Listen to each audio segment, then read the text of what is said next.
Here are my tips for avoiding crowds while visiting Yellowstone National Park. Hi, my name is Natalie. I am a guide in Yellowstone National Park and spend a lot of my time trying to avoid all of the crowds in the park. So here are my 4 tips to help you avoid them.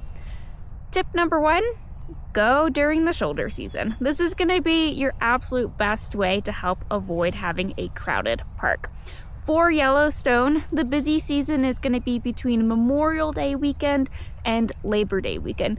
There's a couple of reasons why this is their busiest season. One of them being this is when families have their summer break, so they're able to travel with their children. This is also when the weather is most favorable. Yellowstone is in a high elevation area, so it tends to not be very warm there. That also means that the weather is pretty unpredictable in the spring and in the fall. Snow can come kind of at any time of year during that time. In addition to that, winter is really cold and snowy, and the park tends to have a lot of closures, and not all of the roads will be open in the shoulder season, so it can limit what you can see.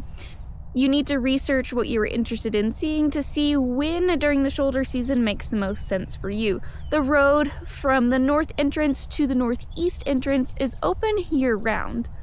This is a good road for viewing wildlife, so any time of year you can see wildlife on this road. Depending on what wildlife you're wanting to see, depends on what time of year you should come as well. The roads begin opening up on a scheduled basis that you can find on the park website depending on when you're coming. The road leading to Old Faithful will be one of the first in the springtime to open up, typically in mid-April, but can close due to unpredictable winter weather at any time. In the winter time, the only way to access Old Faithful or the Grand Canyon of Yellowstone is through a guided snowmobile or snow coach tour, so you should keep that in mind if planning on visiting during the shoulder season. I personally really enjoy visiting the park in May and October because even if it snows, it's typically not enough to keep the roads very bad for very long, and wildlife can be a little bit more prevalent. However, some of the sites may not be accessible due to snow or poor weather conditions. Tip number 2 is going to be getting an early start.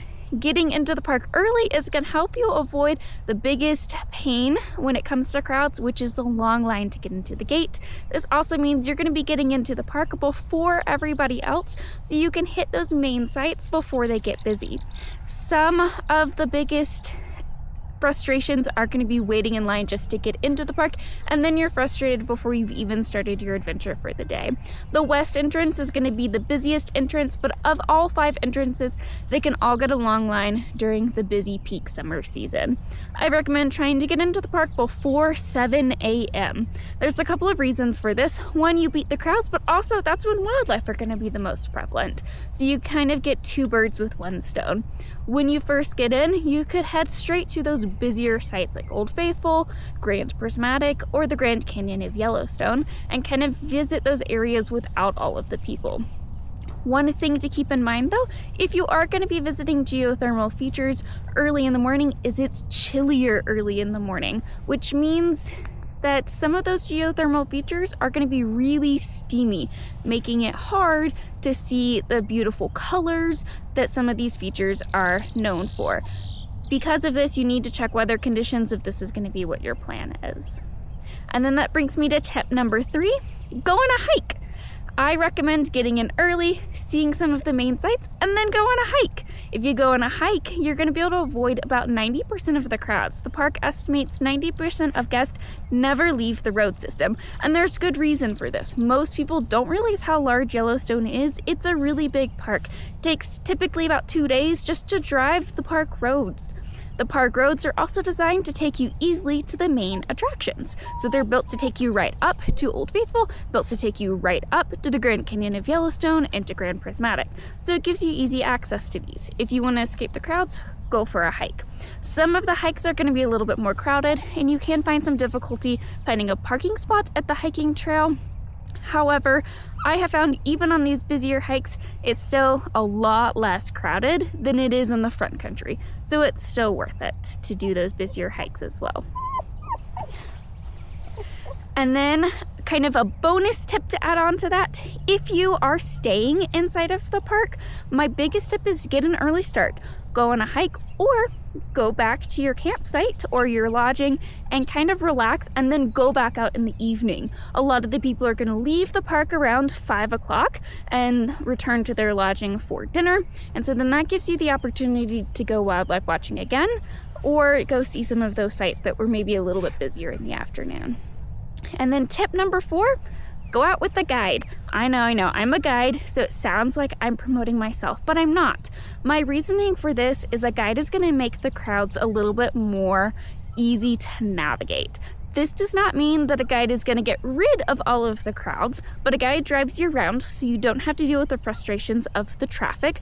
A guide also typically has an easier access to parking lots and parking spaces as some of the busier places reserve parking for them. They also know the back entrance to some areas, and even if they can't find a parking spot, they can drop you off.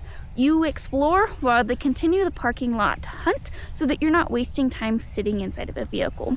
Guides are also in the park every single day, so they are aware of the areas that get busy quicker and where wildlife have been seen frequently to help maximize your time. Especially if you only have 1 or 2 days in the park, this can really help make it so that you're not just stuck sitting in traffic jams or fighting for a parking spot all day where you don't really get to see and experience the park. Their expertise and their knowledge really helps elevate your experience so that you feel less frustrated.